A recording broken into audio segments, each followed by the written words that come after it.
구약성경 역대상 4장 9절부터 10절 2절만 보겠습니다. 구약성경 614페이지. 야베스는 그의 형제보다 귀중한 자라. 그의 어머니가 이름하여 이르되 야베스라 하였으니 이는 내가 수고로이 낳았다 하였더라. 주께서 내게 복을 주시려거든 나의 지역을 넓히시고 주의 손으로 나를 도우사 나로 환난을 벗어나 내게 근심이 없게 하옵소서 하였더니 하나님이 그가 구하는 것을 허락하셨더라. 아멘.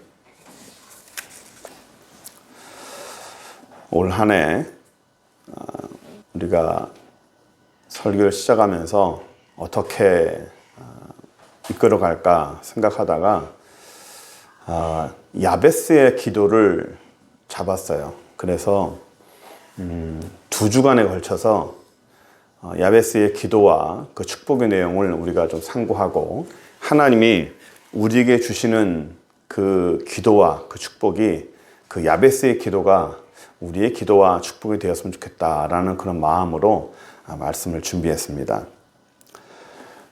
지난 가을 늦게죠.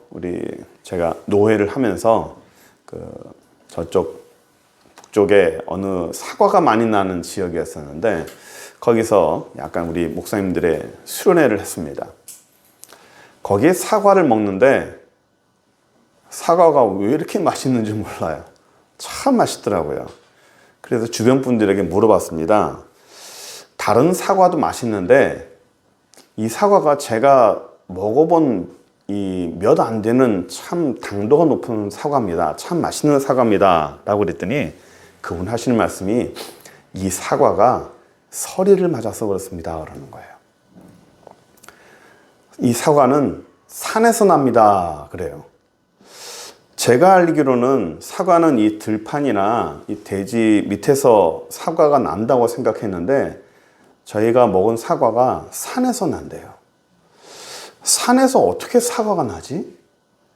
이 산 꼭대기 정상 부분에서 사과를 키우는데 그 사과가 그렇게 맛있답니다.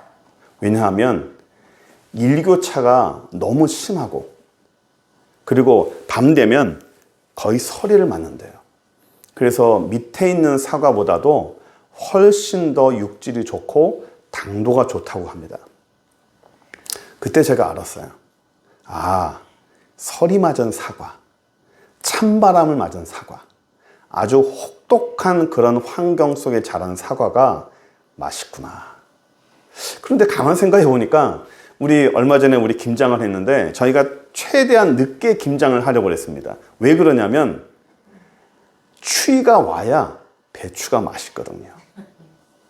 무도 추위가 와야 돼요.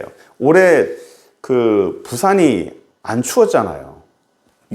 겨울인데 봄 같았지 않습니까? 얼마 전에 제가 잠깐 서울 갔다 왔는데 거기 영하 18도였어요. 여기는 너무 따뜻하잖아요. 그래서 제가 최대한 늦게 하자. 좀 찬바람 불면 그때 하자. 왜냐하면 배추와 무가 맛있으니까. 찬바람이 불고 설이 맞고 아주 혹독한 겨울을 맞이하면 우리나라에 있는 이 과실과 채소들이 아주 여물어집니다. 여물고 또 달아져요. 우리나라 과일과 채소가 맛있는 이유가 일교차가 크고 아주 환경이 이렇게 좋지 못하기 때문에 그 환경을 뚫고 나온 종자들이 우리나라에 있어요. 똑같은 종자라도 우리나라에서 겨울을 보내고 우리나라에서 사계절을 몇 번 보내고 나면 그 종자는요, 다른 나라의 똑같은 종자라도 다르더라고요. DNA 자체가 달라지는 거예요. 제가 이 얘기를 말씀을 드리냐면 하나님 나라에서 하나님의 사람은 하나님이 하나님의 사람을 키워주시고 하나님이 하나님의 사람을 끌고 갈 때는 그 사람을 반드시 아주 여물게 만들어 주시는데 어떻게 만들어 주시냐면 그 사람에게 서리를 주시는 거예요. 찬바람을 주십니다. 하나님 내게 형통한 삶을 주십시오. 따뜻한 봄과 같은 날이 항상 이어지게 해주십시오. 그 종자는 맛이 없어요. 따뜻한 바람, 순풍만 바라고 이 맞고 자란 채소나 과일은 별로 맛이 없어요. 혹독한 바람도 맞고 서리도 맞고. 그런데 희한하게 보통 채소는 서리 맞으면 녹아 없어집니다. 추워서. 그런데 우리나라의 채소와 과일은 이 줄기에 붙어 있고 땅 속에 있으면 아무리 서리가 맞고 그렇게 추워도 안 죽어요. 더 단단해지고 더 여물어집니다. 오늘 보려고 하는 이 야베스의 기도를 제가 선택하는 이유가 바로 그거예요. 이 야베스가 하나님 앞에 어떻게 만들어졌느냐? 성경에 많은 인물도 있지만 이 사람이 아주 독한 그런 서리를 많이 맞고 독한 그런 추위를 견뎌내서 빠져나온 가을에, 늦가을에, 초겨울에 배추와 사과 같은 그런 사람이 바로 이 야베스 같은 겁니다. 그래서 제가 한 2시간에 걸쳐서 이 야베스가 어떤 사람인지, 하나님이 이 사람을 어떻게 축복했는지, 그리고 이 야베스를 통해서 우리에게 하나님이 주시는 말씀이 뭔지를 우리가 보려고 합니다. 첫 번째 보려는 것은 우리가 본문 잠깐 볼까요? 야베스가 그의 형제보다 귀중한 자인데 그의 어머니가 이름해서 이르되 야베스라. 이는 내가 수고로 낳았다. 내가 힘들게 아이를 낳았다라고 해요. 여기 힘들게 낳았다라는 말이 히브리어로 찾아보니까 난산했다라는 거예요.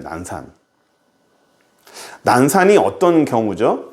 뭐 아이가 거꾸로 이렇게 들어섰다든지 또는 목에 이렇게 탯줄을 감았다든지 이런 난산의 경우는 대부분 아이가 죽든지 산모가 죽든지 또는 둘 다 죽든지 생명이 위협을 받는 아주 힘든 순간이죠.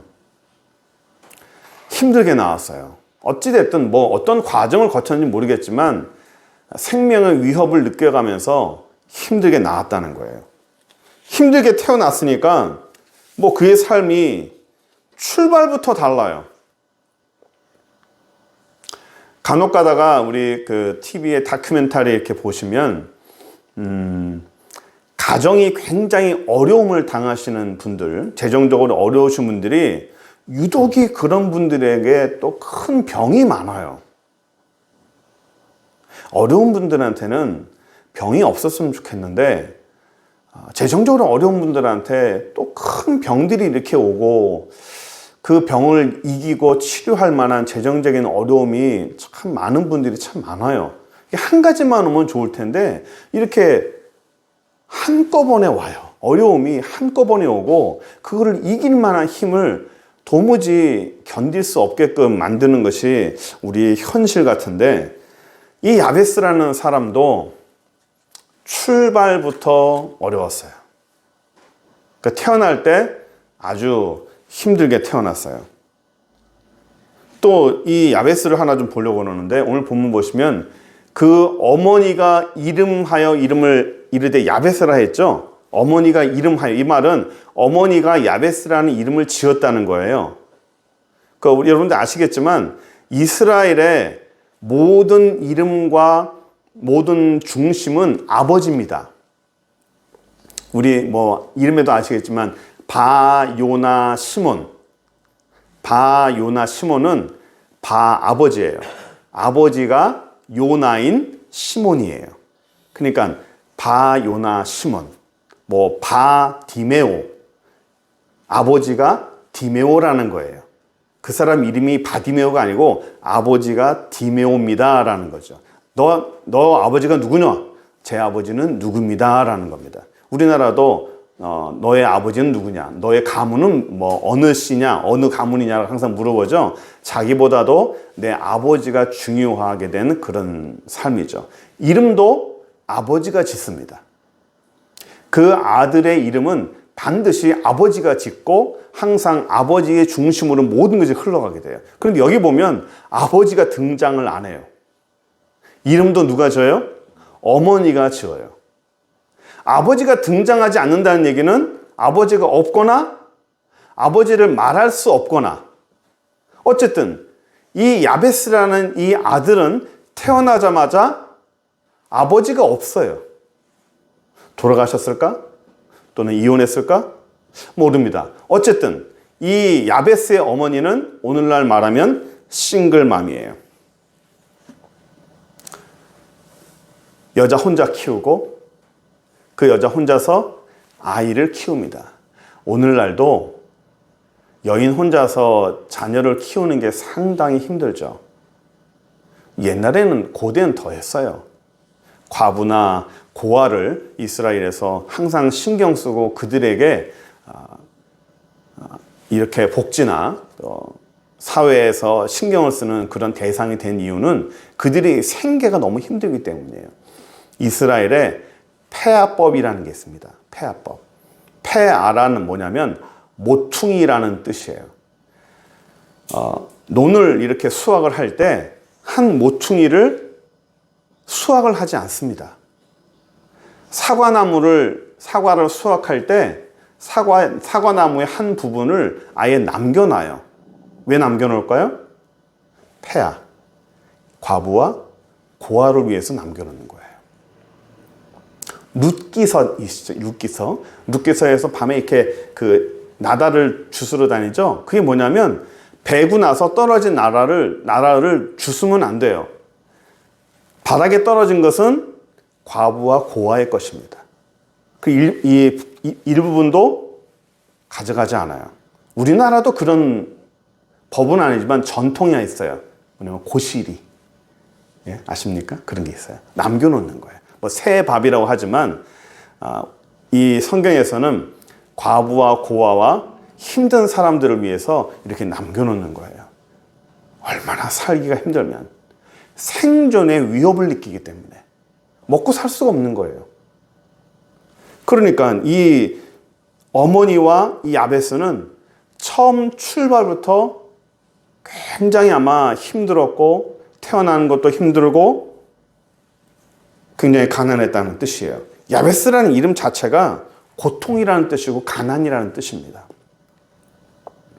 힘들게 아이를 낳았고 이건 뭐 아무리 딱 봐도 아버지 없는 어머니와 아들 상당히 힘들었고 상당히 재정적으로도 어려웠다는 뜻이에요. 열악한 환경 속에서 이 야베스가 어떻게 컸을까요? 돈이 있겠습니까? 먹을 게 있겠습니까? 오늘날 말하면 밖에 나가서 학원이나 제대로 다녔겠어요? 먹고 싶은 거를 먹으면 어머니가 사줄 수는 있겠어요? 엄마 나 이거 먹고 싶어 하면 그 먹고 싶다는 걸 제대로 사주기는 하겠습니까? 엄마 나 이거 공부하고 싶어 해도 그거를 해줄 수는 있겠습니까? 취미로 뭘 하고 싶다 해서 그걸 해줄 수는 있겠습니까? 옷은 제대로 입혔겠습니까? 못해죠. 할 수 있는 것, 해주고 싶은 것을 할 수 없는 것이 이 어머니와 아들이에요. 인생은 아마 그렇게 컸을 거예요. 삶 자체가 굉장히 어려웠을 겁니다. 성장기가 그렇게 녹록지 않았을 거예요.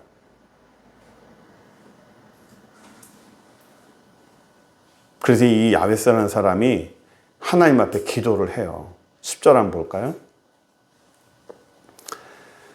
야베스가 이스라엘 하나님께 아뢰어 이르되 주께서 내게 복을 주시려거든 나의 지역을 넓히시고 주의 손으로 나를 도우사 나로 환난을 벗어나 내게 근심이 없게 하옵소서. 하나님께 아뢰되 하나님께 기도하는 거예요. 우리는 성경을 보면 야베스가 하나님께 기도했구나. 오케이, 잘 기도했네. 그 기도하고 기도하는 대로 응답 받았네. 라고 우리는 그냥 당연하게 봐요. 제가 매번 말씀을 드리지만 성경을 볼 때 우리가 절대로 실수하는 자세가 뭐냐면 관찰자적인 그런 관점이에요.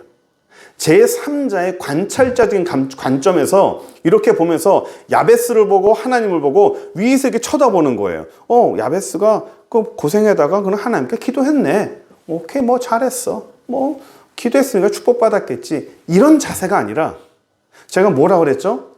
그 당사자가 되어야 된다고 그랬죠? 그 야베스라는 사람으로 내가 빙의하듯이 들어가야 된다고 그랬죠? 내가 야베스가 돼야 돼요. 내가 그 본문 안에 있는 야베스가 내가 직접 돼야 됩니다. 내가 어릴 때부터 돈이 없고 아버지가 없고 힘든 환경 속에서 너무나 어렵게 살아왔다. 남들에게 무시받으면서 힘들게 하고 싶은 건 못했지만 그나마 여기까지 살아왔다. 그렇게 살아왔는데 인간적으로 살아왔을 때 어느 정도 성장하지 않았겠습니까? 그때 하나님께 아뢰어 기도했다는 것은 뭐냐면 내가 하나님 앞에 기도하고 내가 축복을 주고 내게 축복을 주고 내 인생을 변화시키는 것은 오직 하나님밖에 없다라는 결론입니다. 뭘 안 해봤겠습니까? 여러분들도 우리가 살면서 세상에 어려움 안 겪어본 사람이 누가 있겠어요? 힘든 고비 안 겪어본 사람이 누가 있겠습니까? 우리가 항상 말로는 하나님께 기도하고 극복하고 말로는 잘해요. 그런데 우리 예수 믿는 사람들의 큰 맹점이 뭐냐면 결정적인 상황에서 하나님을 잘 못 찾아요. 결정적인 상황에서 내가 뭔가를 자꾸 해보려고 그래요. 할 수 있는 만큼 다 해보다가 안 되면 하나님 내가 했는데 안 됩니다. 좀 도와주십시오. 어느 분이 그래요. 해보다가 우리의 한계를 느끼면 찾는 분이 하나님 아니겠느냐. 얼핏 들으면 맞는 말 같아요. 내 한계를 맞을 때 찾는 분이 하나님 아니냐. 내 한계를 넘게 해주는 분이 하나님 아니냐. 맞습니다. 그런데 내 한계를 맞아서 찾는 분이 하나님이 아니고 내 일상생활을 해보니 아무것도 되는 게 없구나. 모든 것에서 하나님을 찾아야 된다라는 그 인생의 결론이 나와야 되는 거예요. 우리가 예수를 믿을 때 하나님은 우리에게 시행착오라는 걸 하게 하십니다. 실수라는 걸 하게 하세요. 잘못이라는 걸 하게 하세요. 너 해봐라. 하나님 없이 뭔가를 자꾸 해보게 하십니다. 그래서 해보니 안 되는 거죠. 모든 나의 축복과 내 모든 인생은 하나님이 하신다라는 그 결론을 얼마나 빨리 내고 내 인생의 모든 것은 하나님이 하시는구나라는 것을 얼마나 빠른 시간 내에 깨닫고 얼마나 빠른 시간 내에 내 삶에서 중심으로 내가 딱 뿌리를 잡느냐, 그게 믿음인 거예요. 우리는 말로는 다른 사람들에게 말을 잘해요. 하나님 앞에 기도하세요. 정작 당사자는 자꾸만 놓칩니다. 정말 수없는 사람을 우리가 봐요. 예수를 찾고 우리 하나님을 찾고 신앙을 찾는데 결정적인 어려움을 상황을 닥치면 하나님이 뭐가 없어요.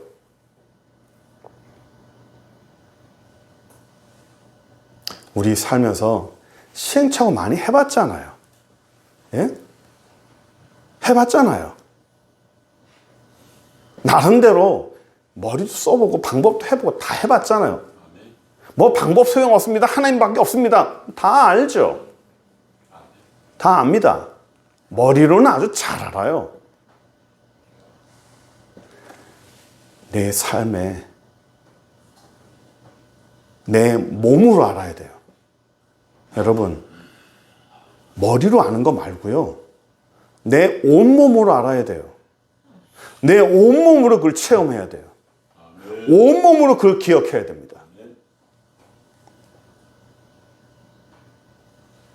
제가 수영을 좀 오래 했습니다. 수영을 처음에 이렇게 배우면 초급반에 오시는 분들한테 여러 가지 얘기를 해요. 이렇게 얘기하면 그 중에 한 분이 저한테 얘기를 하는 거예요. 이걸 좀 빨리 배울 수 있는 방법 없습니까?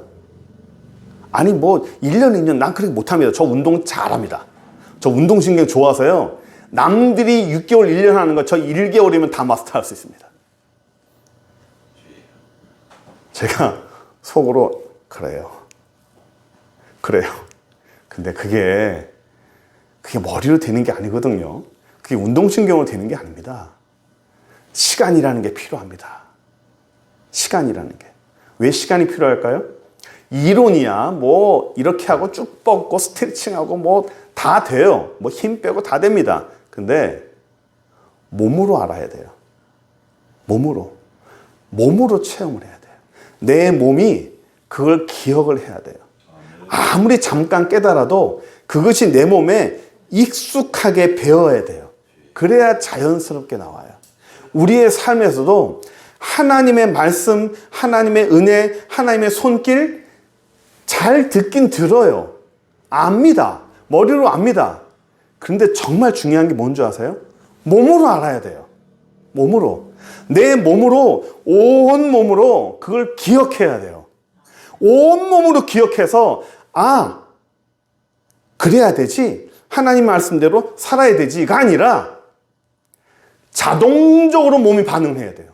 자동적으로 어떤 환경에서든지 하나님의 은혜로 하나님의 손길로 내 몸이 반응을 해야 되는 거예요. 이게 믿음이에요. 여러분, 교회를 10년 다니면 뭐하고 20년 다니면 뭐 할 거예요? 내 몸이 기억을 못하는데, 내 몸이 기억을 못해요. 제가 수영 얘기 자주 해서 죄송합니다. 어떤 분이 수영 한 달 다니고 2달 쉬고 또 다시 한 달 다녀요. 자기가 수영을 10년 했대. 근데 10년 했는데 제가 보니까 뭐 한 1년, 2년 한 정도밖에 안 돼요. 왜 그럴까요? 그분은 몸이 익힐만 하면 또 잊어버려. 몸이 익힐만 하면 또 쉬는 거예요. 하나님의 말씀이, 하나님의 은혜가 꾸준하게 내 삶에 지속이 돼야 돼. 그래야 하나님의 말씀이, 하나님의 은혜가 내 몸이 기억하게끔 돼요. 신앙생활이 잠깐 반짝하고, 좋을 때만 반짝하고, 어릴 때만 반짝하고, 이거 아니에요. 꾸준하게 하나님의 말씀이, 하나님의 은혜가 내 몸에 기억이 되는 게 굉장히 중요한 거예요. 이 야베스는 이 찬바람 때문에, 이 거친 환경 때문에 온 몸에 기억이 됐어요. 그 온몸에 기억이 된 것이 하나님 앞에 자동적으로 기도하게 되는 그 자세가 된 거예요. 저도 뭐 기도 항상 하는데요. 내 몸이 기억하냐고요. 내 몸이 얼마나 예민하게 반응을 하냐가 중요합니다. 하나님 앞에, 하나님의 사람은, 하나님이 축복하시고 하나님이 기억하시는 하나님의 사람은 하나님 앞에 아주 예민하게 반응하는 사람이에요. 어떤 환경에서 하나님 앞에 기도하지 않고는 살 수가 없는, 자동적으로 기도가 나오는,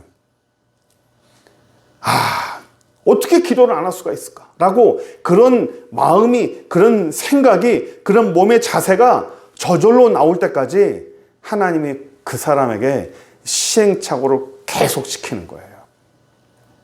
내 몸이 기억할 때까지. 빨리 기억할 때까지. 중간에 쉬면 또 시작하는 거예요. 또 시작하는 거야. 자꾸 이렇게 생각이 하나님이 아닌 자꾸만 사단이나 이 모든 생각으로 자꾸만 순간순간 변해가잖아요. 우리가 생각이 온전해져요? 제일 어렵잖아요. 그렇죠? 생각이 하나님 앞에 이렇게 순결하는 게 참 어렵잖아요. 그게 제일 큰 숙제라고 제가 말했죠. 우리의 생각의 순결이요. 하나님 앞에 이런 상황 때문에 야베스는 기도하게 된 거예요. 내게 복을 주십시오. 나의 지역을 넓혀주십시오. 주의 손으로 나를 도와주십시오. 나로 환난을 벗어나서 근심이 없게 해주십시오. 이것 때문에 야베스가 복을 받게 된 거예요. 마지막 보세요. 하나님이 그가 구하는 것을 허락하셨더라. 우리는 단순하게 이렇게 하나님 앞에 기도했더니 기도한 것을 하나님이 허락하셨구나라고 단순하게 A가 됐으니까 A가 되고 B가 되는 거 C가 됐구나 라고 단순하게 공식처럼 봐요. 하나님 앞에 기도했으니까 허락하셨더라. 우리가 하나님 앞에 기도한다고 다 허락받고 다 하나님이 주세요? 아니잖아요. 이 과정 속에서 야베스가 하나님 앞에 기도하면서 이런 기도를 하기까지의 그의 삶에서 얼마나 많은 시행착오가 있었냔 말이에요. 그의 삶에서 얼마나 많은 잘못이 있었고 그의 삶에서 얼마나 하나님 아니면 안 되겠구나 하는 그런 과정까지 하나님이 끌고 가셨냔 말입니다. 제가 허용적 작정이라는 말 해드렸죠? 허용적 작정. 하나님의 성품 가운데서 우리에게 하시는 중요한 것 중에 하나가 허용적 작정이에요. 하나님이 작정하는 그 한도 내에서 하나님이 허용하시는 겁니다. 어떤 거를? 그에게 가난을, 그에게 고통을, 그에게 힘든 삶을, 그에게 수많은 이 넘어서야 될 많은 장애물들을 하나님이 그에게 주는 거예요. 누구에게 허락하는 거예요? 사단에게 허락하는 겁니다. 욥을 보듯이 그에게 시험해라. 단지 이 부분은 건들지 마라. 이걸 허용적 작정이라 했죠. 하나님이 우리에게 어떤 내가 저 아이를 저 사람을 하나님의 사람으로 내 사람으로 만들어야겠다라고 작정을 하시고 하나님이 허용하시는 거예요.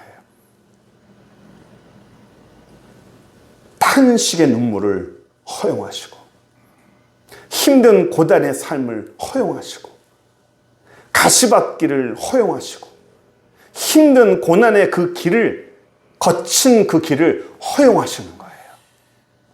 해라.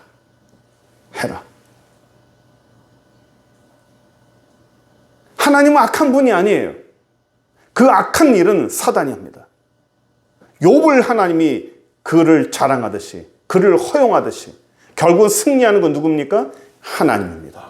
하나님과 하나님의 사람이에요. 하나님이 내게 허용하신 건 뭘까요? 하나님이 저와 여러분들에게 허용하신 건 뭘까요? 하나님이 저와 여러분들에게 작정하신 건 뭘까요? 사람마다 작정이 다 달라요. 하나님이 사람마다 그 작정하신 수준과 그 깊이가 다 다릅니다. 그러나 동일한 것은 내가 너를 내 사람으로 만들겠다는 거예요. 내가 너를 내가 사랑하는 내 사람으로 만들 것이고 하나님의 사랑에 하나님의 나라에 귀한 일꾼으로 내가 뽑겠다는 거예요. 그래서 내가 너를 훈련하고 내가 너를 만들 것이다. 그러니 너는 나를 믿고 따라와라. 자연스럽게 하나님을 따라가는 그 순간까지 그 모든 것들이 그 모든 시행착오가 내 몸에 배어서 내 머리로 기억하는 것이 아니라 내 온몸이 기억하는 그 순간까지 하나님이 우리를 끌고 가시는 거예요. 아멘. 그래서 우리가 아름다운 도자기로 나오는 겁니다. 우리가 도자기 그때 설교를 한번 했죠. 하나님이 한 사람을 만들 때 그 흙으로 반죽을 하고 짓밟고 왜 나를 짓밟냐고요? 부드럽게 만들기 위해서. 그릇을 만든 다음에 다 완성됐나요? 그 그릇이 어디 들어간다고 그랬죠? 풀무 안으로 들어간다고 그랬죠. 뜨거운 불 안으로 들어간다고 그랬죠. 뜨거운 불 안에 들어가면 그 안에 들어간 사람들은 대부분 다 기도를 안 할 수밖에 없어요. 기도를 합니다. 왜? 너무 뜨거우니까. 살려달라고. 날 좀 빼달라고. 빨리 나를 빼달라고. 거기서 빼주면 됩니까? 안 됩니까? 하나님 나에게 응답을 안 해주냐고. 새벽 예배하고 철야 기도하고 금식까지 합니다. 빼주면 됩니까? 안 됩니까? 안 됩니다. 뭐가 필요하다 그랬죠? 시간이 필요한 거예요. 시간이 필요합니다. 하나님이 그 안에서 빼달라고 아무리 기도해도 응답이 없습니다. 왜 하나님 내가 이렇게 기도하는데 응답을 안 주실까요? 목사님 내가 이렇게 기도하는데 하나님이 응답을 안 주실까요? 반응이 전혀 없습니다. 기도하는데 하나님이 저 멀리 있는 것처럼 너무 멀게 느껴집니다. 나는 간절한데 왜 그럴까요? 지나가야 돼요. 지나가야 됩니다. 뭐가 필요하냐고요? 인내가 필요하냐고요? 아니요. 시간이 필요합니다. 하나님의 사람은 그 온몸으로 기억할 때까지 그 기간을 잘 지나가고 잘 버텨야 돼요. 믿음으로 잘 버텨야 돼요. 그러면 아름다운 도자기가 하나님의 축복된 하나님의 사람으로 만들어지는 겁니다. 세상에 자기 힘으로 저절로 되는 사람이 있습니까? 하나님의 축복은 절대로 저절로 되지 않습니다. 우리는 오늘 야베스의 기도를 축복을 봅니다. 다음 주에는 야베스가 어떻게 하나님 앞에 기도해서 이 자세한 내용들을 조금 더 우리가 좀 보려고 합니다. 하나님 앞에 주여 나도 야베스처럼 하나님 앞에 아름답게 열매 맺어진 찬바람과 서리를 이기고 여물게 만들어지는 그런 열매가 되길 원합니다. 주여 나를 축복해 주시고 나를 인도해 달라고 기도하는 저와 여러분들에게 바랍니다. 아멘. 기도하겠습니다. 전능하신 하나님 감사합니다. 이 땅을 살아가면서 하나님 앞에 순종할 수밖에 없고 고개 숙일 수밖에 없고 여호와 하나님이 아니시면 나는 살 수가 없다라는 그런 고백이 우리의 삶에서 온 몸으로 온 인격으로 저절로 나오기 원합니다. 아멘. 하나님은 나의 전부이십니다. 아멘. 하나님은 내 인생의 모든 것 되십니다라는 그런 고백이 입 바른 소리가 아닌 내 속에서 밀려나오는 자연스러운 고백이 될 수 있도록 주여 축복하여 주옵소서. 귀한 영혼들의 인생을 축복하셔서 하나님이여 올 한 해는 이 모든 서리와 찬바람을 뚫고 아름답게 열매 맺고 여물게 단단해져가는 귀한 영혼 될 수 있도록 축복하여 주옵소서. 예수 그리스도의 이름으로 기도드립니다. 아멘. 지금은 우리에게 영원한 생명과 사랑을 주시는 우리 주 예수 그리스도의 무한하신 은혜와 우리 하나님 아버지의 지극하신 그 사랑하심과 성령 하나님의 감화감동 역사하심 그 은총의 은혜가 우리 하나님을 믿고 믿음의 귀한 삶을 살기 원하는 귀한 영혼들 머리 위에 그들의 가정과 생업과 자녀 위에 이제로부터 영원토록 함께 있을지어다. 아멘.